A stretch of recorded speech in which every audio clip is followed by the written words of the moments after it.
Olá pessoal, eu sou o professor João Cláudio e nós vamos estar dando início agora ao nosso conteúdo vendo teoria dos conjuntos, tá bom? Bom, primeiro começando pelos conjuntos numéricos, né?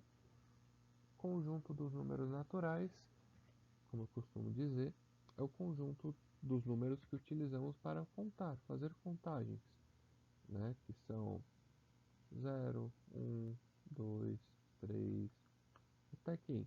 Até o mais infinito, correto? Conjunto dos números inteiros é a união deste conjunto dos naturais com seus opostos. Como assim com seus opostos? O oposto de 1 é menos 1, de 2 é menos 2, de 3 é menos 3, e assim vai até o menos infinito. Então, o conjunto dos inteiros é a representação de todos os opostos naturais mais o conjunto dos naturais. Então ele vai do menos infinito, tentar colocar aqui pequenininho, ele vai do menos infinito, passando por todos os negativos até menos 3, menos 2, menos 1, 0, 1, 2, 3, até o mais infinito. Então veja que o conjunto dos números naturais está aqui, ó, né? E daqui para cá são os opostos dos números naturais, sendo o zero o meio entre eles. Conjunto dos números racionais é o conjunto de todos os números que podem ser escritos na forma de fração. Como assim, professor? O conjunto dos números inteiros, como ele coloca aqui, né?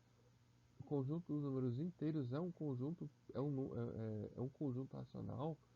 Um número inteiro pode ser escrito na forma de fração? Como assim? Imagine o número 8. O número 8 ele pode ser escrito como 16 sobre 2, não é? 16 sobre 2 é uma divisão que dá 8. Então, eu posso escrever o número 8 como uma fração, tá bom? Além dos números inteiros, também podemos colocar nesse conjunto os números decimais finitos. Como assim finito? Vamos pegar um exemplo. 2,25. Ele é finito porque acaba aqui a parte decimal dele. Ela não continua, tá? Porém, ainda tem uma outra condição que são os infinitos periódicos. Que seria isso? Imagine que esse número não acabasse aqui e ele continuasse. 25, perdão, 25, 25, infinitamente. Porém, ele tem um período, né? Que é o 25. Então, quando ele é infinito, porém periódico, ele também é um número racional. Agora, os números irracionais, eles são infinitos e não periódicos. Um exemplo bem conhecido é o número 3,14. A gente conhece e utiliza 3,14, mas este número aqui, que é o nosso famoso número π, ele não tem fim, tá? Ele não tem fim, ele é infinito e não existe período também. Não começa a se repetir em nenhum momento, tipo 14, 15, 14, 15, 14, 15. Não tem isso.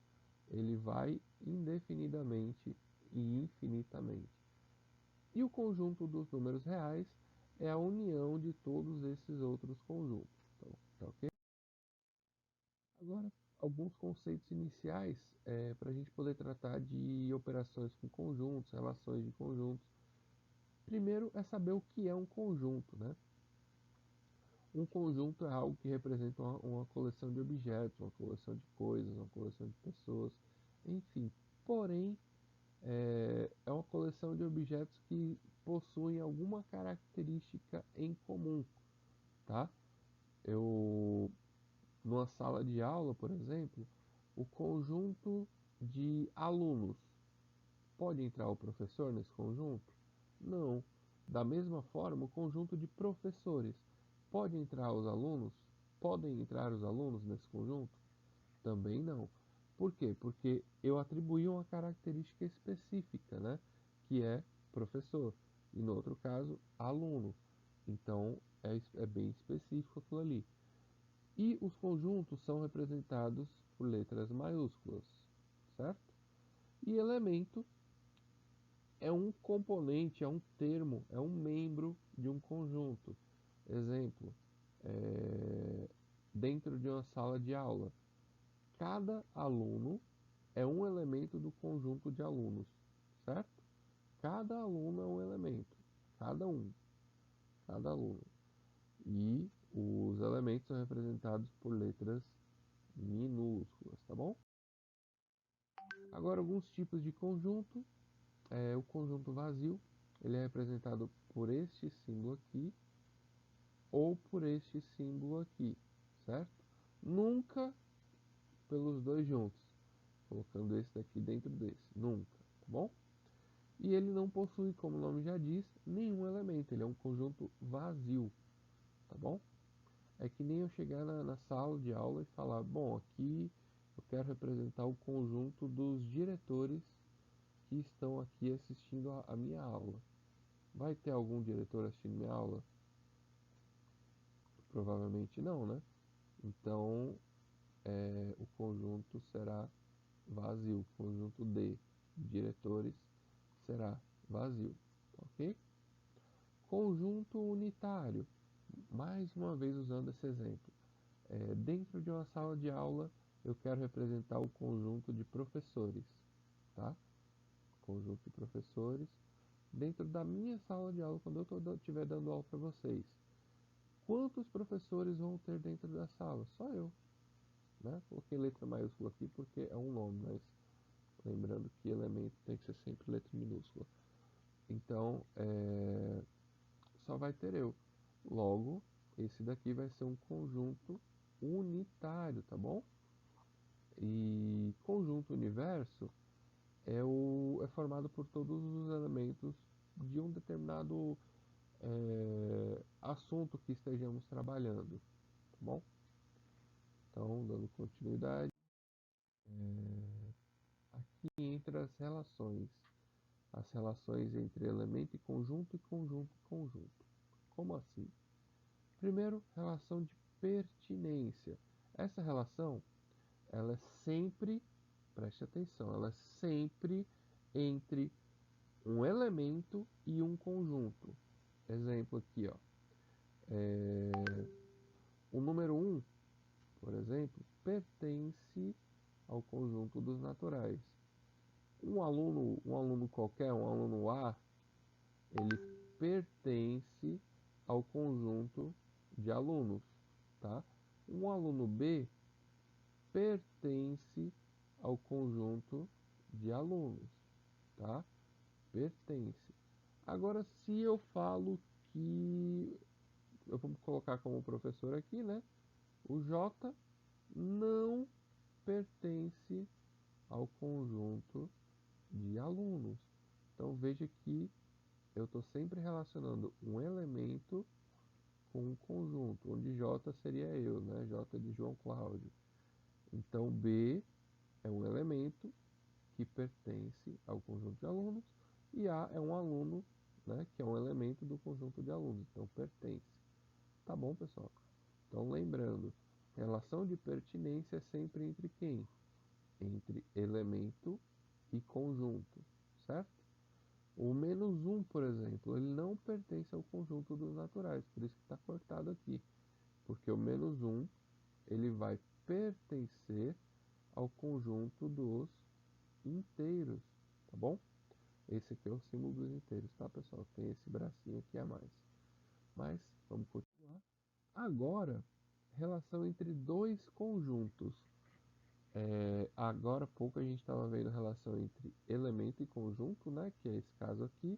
O 5 pertence a N, o menos 8 não pertence a N, mas agora vamos ver a relação entre conjuntos. Eu tenho aqui um conjunto e aqui outro conjunto. O que é que eu posso falar sobre eles? Eu posso falar que esse daqui pertence a esse daqui, tá? Por que que ele pertence? Porque pertence não, pessoal, perdão. A simbologia agora é está contido e não está contido, porque eu acabei de falar do pertence aqui. Então, esse símbolozinho aqui será o símbolo que a gente vai utilizar quando estiver tratando de conjuntos, ou seja, um conjunto com o outro. Ainda tem um outro símbolo que é ele ao contrário, é esse daqui, tá? Assim e assim, que é o contém, certo? É o símbolo de contém, tá? E esse aqui, obviamente, não contém. Mas vamos ficar tratando apenas do está contido e não está contido, que é mais fácil. Então, este conjunto está contido neste outro. Por quê? Porque todos os elementos deste conjunto estão aqui dentro deste outro conjunto. Já esse daqui, ó, 1, 2, 3 e 7. Ele está contido dentro desse daqui? Não, né? Por que não? Porque o 7 não faz parte desse conjunto aqui, tá bom? Vou pegar um exemplo com o que a gente estava fazendo. O conjunto de alunos, conjunto letra maiúscula, tá? Conjunto de alunos do primeiro ano A, do terceiro ano A, enfim, da escola, ele está contido no conjunto de alunos da escola toda? Está, né? Mas o conjunto de alunos da escola toda não está contido no conjunto de alunos da turma A, de qualquer ano, né? Aí eu posso usar aquele outro elemento, aquele outro símbolo. O conjunto de alunos da escola contém os elementos, o conjunto de alunos da turma A.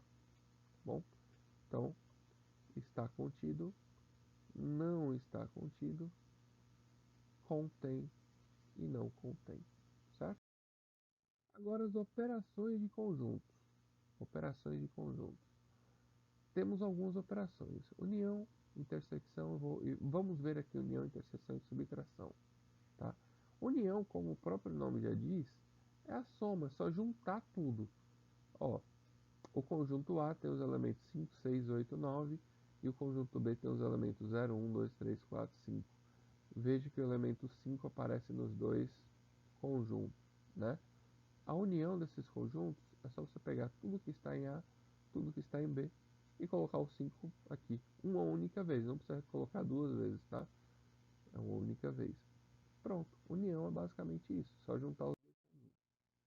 Intersecção, eu vou observar quais são os conjuntos comuns, os elementos comuns aos dois conjuntos. Nesse caso aqui, o conjunto A, ele é formado pelos elementos 1, 2, 3, 4 e 5, certo? E o conjunto B, ele é formado pelos elementos 3, 4, 5, 6 e 7, ok? Quais são os elementos que são comuns aos dois conjuntos? 3, 4 e 5.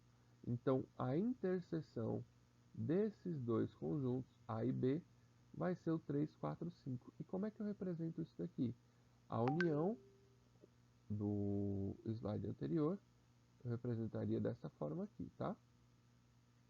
Esse Uzinho.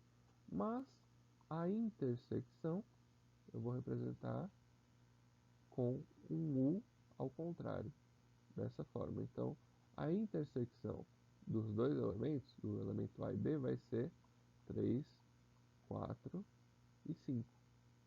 Ok? Então, intersecção é só observar os elementos que aparecem em comum. Diferença de dois conjuntos é você pegar um conjunto e tirar o outro. Como assim? Usando o mesmo exemplo aqui, ó.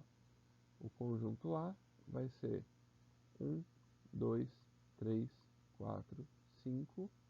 E o conjunto B vai ser 3, 4, 5, 6 e 7. A menos B. O que seria A menos B?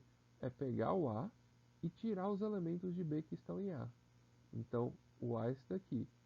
Quais são os elementos de B que estão em A? É o 3, o 4 e o 5. Então, tira o 3, o 4 e o 5. Ou seja, A menos B vai ser quem? Quem é que sobrou? 1 e 2. E B menos A, dá para fazer também? Dá. De B, eu tiro os elementos de A, vai sobrar quem? 1 e 2 estão aqui? Não, então não fazem diferença. Mas o 3, o 4 e o 5 estão. Então sobra quem? 6 e 7. Pronto, só isso. Agora aqui alguns exemplos, tá? Algumas questõezinhas para a gente resolver rapidamente. Dados conjuntos A e B representem as operações abaixo. Primeiro a união. Como eu falei, união é juntar tudo, né? Então vamos colocar os dois conjuntos juntos. Qual é o menor número que aparece aqui? Só para a gente seguir a ordem crescente. Não necessariamente precisa ser, mas vamos lá. 0, quem mais? 2, 3.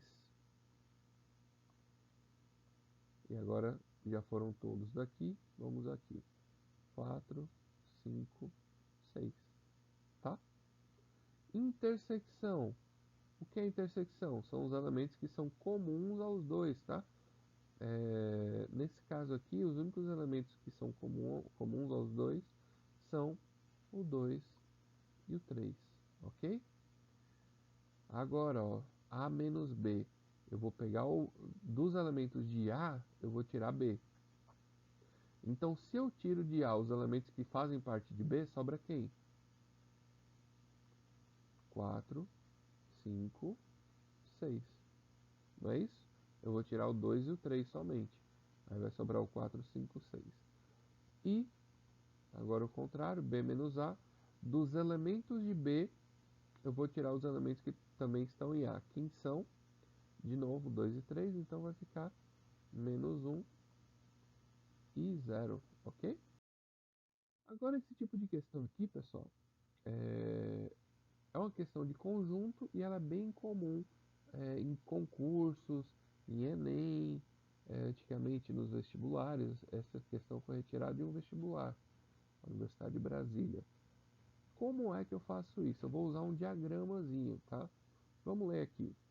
De 200 pessoas que foram pesquisadas sobre suas preferências em assistir os campeonatos de corrida pela televisão, foram colhidos os seguintes dados: 55 dos entrevistados não assistem, 101 assistem às corridas de Fórmula 1 e 27 assistem às corridas de Fórmula 1 e de moto velocidade.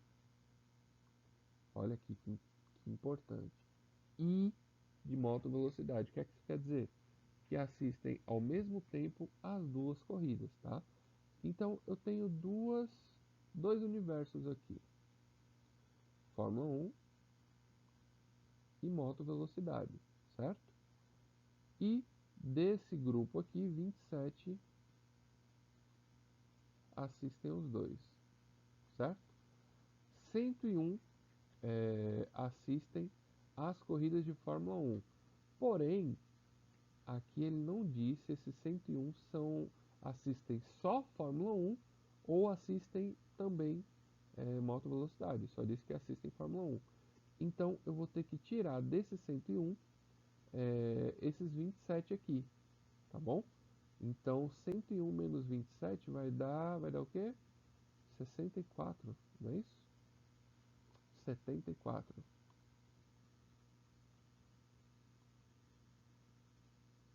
Vai dar 74.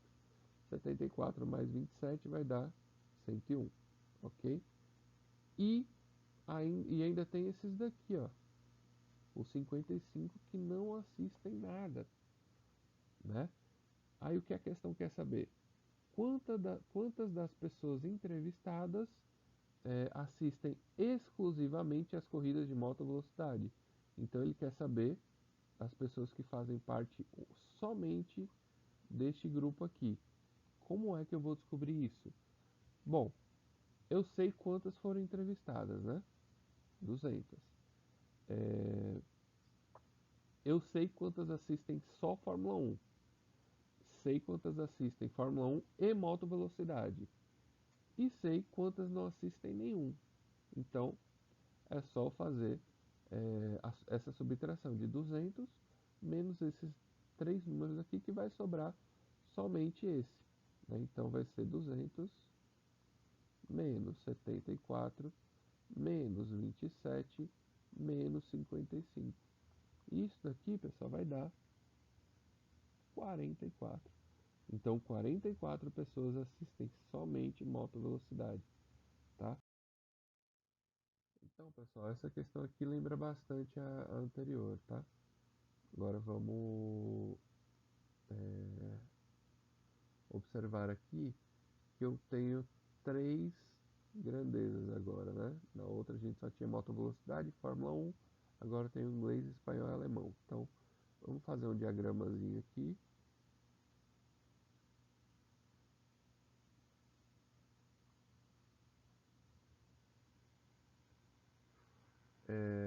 E observar aqui o que a questão pede. Em uma escola de idioma que oferece formação para vários tipos de línguas, foi feita uma pesquisa para saber o número de estudantes matriculados em espanhol, inglês, alemão e outros idiomas. Os dados foram anotados na tabela a seguir. O total de alunos que participaram da pesquisa foi: instintivamente, a gente vai querer somar isso daqui, né? Diretamente vai querer somar isso daqui e marcar direto. Talvez até uma dessas alternativas seja a soma disso. Mas, se a gente for observar, olha só o que acontece. Pessoas que estudam inglês, espanhol e alemão são duas, tá? Aí ele coloca aqui, alemão e espanhol são 6. Só que ainda tem essas duas aqui que não estudam só alemão e espanhol, mas estudam alemão e espanhol. Então fica meio complicado, porque se eu somar esses dois aqui, essas duas pessoas vão aparecer duas vezes, tanto aqui quanto aqui. Aí vai ficar um valor fora da realidade. Então, como é que a gente vai resolver esse tipo de questão? Inglês, espanhol e alemão, tá bom? A gente sempre vai começar pelo meio, ou seja, pela interseção dos três conjuntos, que é 2, tá? Aí agora vamos subindo. Alemão e espanhol. Alemão e espanhol é esse espaço aqui, ó. Eu estou passando a caneta agora, tá bom? Diz que tem 6 pessoas nesse espaço aqui, tá? Só que eu já tenho duas representadas, então falta quanto para fechar 6? 4 pessoas. Inglês e alemão. Inglês e alemão, aqui, 20 pessoas. Inglês e alemão é esse espaço aqui, ó. Só que eu já tenho quantas pessoas representadas nesse espaço aqui? 20 pessoas. Então, faltam 18 pessoas. Era isso que eu estava falando. Se a gente fosse somar tudo, eu ia contar duas vezes esse 2 aqui, tá? E agora, inglês e espanhol. 30 pessoas. É esse espaço aqui, ó. Só que eu já tenho duas aqui, né? Então, vou colocar 28 aqui. Agora, vamos para as específicas. Alemão tem 32, certo? Alemão é isso tudo aqui, ó. Tá bom? É isso tudo. E já tem 32 pessoas. Perdão, e já tem 18 e 2, 20. 24, 24. Falta quanto para 32 pessoas? Faltam 8, né? Então, vou colocar aqui 8 pessoas. Agora veja só se dentro do conjunto do alemão, que é esse daqui, não tem 32 pessoas, que é o que diz a questão? Tem, né? 18 mais 2, 20. 20 mais 8, 28. 28 mais 4, 32 pessoas. Então, vamos continuando. Espanhol, 84 pessoas. Bom, eu tenho que dentro desse círculo aqui eu tenho 84 pessoas, correto? 84 pessoas. Só que eu já tenho representadas aqui, ó, 28 mais 2, 30, 30 mais 4, 34. falta quanto para 84? 50, né? E inglês? Inglês eu tenho 110 pessoas, né? Só que aqui dentro do inglês eu já tenho 28 mais 2, 30, 30 mais 18, 48. Então falta quanto para 110? 62 pessoas, né? Agora sim, agora está ficando correto. Olha só a diferença. Se eu somasse aqui, ó, inglês com espanhol, tudo, só o inglês, que aqui está 110, eu ia estar com uma diferença de 110 para 62. Muito aluno a mais, né? Então ia dar uma conta bem maior. Agora, vamos ver, ele quer saber qual foi o total de alunos que participaram da pesquisa. Agora sim eu posso somar todos esses números com esses daqui, ó, que são outros, ficam aqui fora. Eles não fazem nem inglês, nem espanhol, nem alemão. Então, eles ficam aqui fora. E agora vamos somar todos estes números.